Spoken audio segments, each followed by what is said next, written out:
নোংরা যদি একজন হয় তাহলে এরকম করতে পারে। গাড়ির অবস্থা দেখো কি করেছে, পুরো চুরচুর করে ভেঙে দিয়েছে। আমি এই গাড়ি ওন করি, কার এত জেলাসি, এই যে গাড়ির অবস্থা কি করেছে। এখন যাচ্ছি পুলিশ স্টেশনে কমপ্লেন জানাতে, কি হবে দেখি।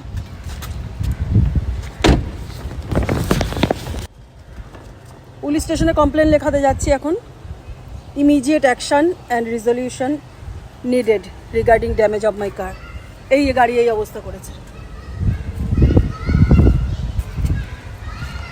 এখানে এরকম কালি লাগিয়েছে। উনি তো নতুন এসছেন, উনিও জানেন যে এই আমার গাড়িকে টার্গেট করে, জানি না কেন, এই নিয়ে দুবার করলো। কিসের জেলাসি বলুন তো? কি নিয়ে এসছে এই দুনিয়ায় আর কি নিয়ে যাবে? নাচন কোদনের পরে সমস্ত জিনিস তো এখানেই ফেলে রেখে তোমাকে যেতে হবে। একটা সুতোও তুমি সাথে নিয়ে আসোনি, আর একটা সুতোও তুমি সাথে নিয়ে যাবে না। বেশি উন্নত মস্তিষ্কের মানুষ যারা আমাদের এই বিল্ডিংয়ে বাস করে তাদের কে বোঝাবে? বিল্ডিং আমাদের হাই রাইজ বিল্ডিং, অনেক বড় বিল্ডিং, পশ এরিয়ায়, বাট লোকজন এরকম ওপর থেকে গ্লাসের কোনো আইটেম ফেলে বিভিন্ন গাড়ি নষ্ট করছে, আর আমার গাড়ি বেশি টার্গেট করে। যাই হোক, পুলিশ স্টেশনে কমপ্লেন লিখিয়ে এখন চললাম মার্সিডিজের সার্ভিস সেন্টারে গাড়িটার মেরামত করতে। তো এই ছিল আজকে আমার দুঃখের ব্লগ বলতে পারো।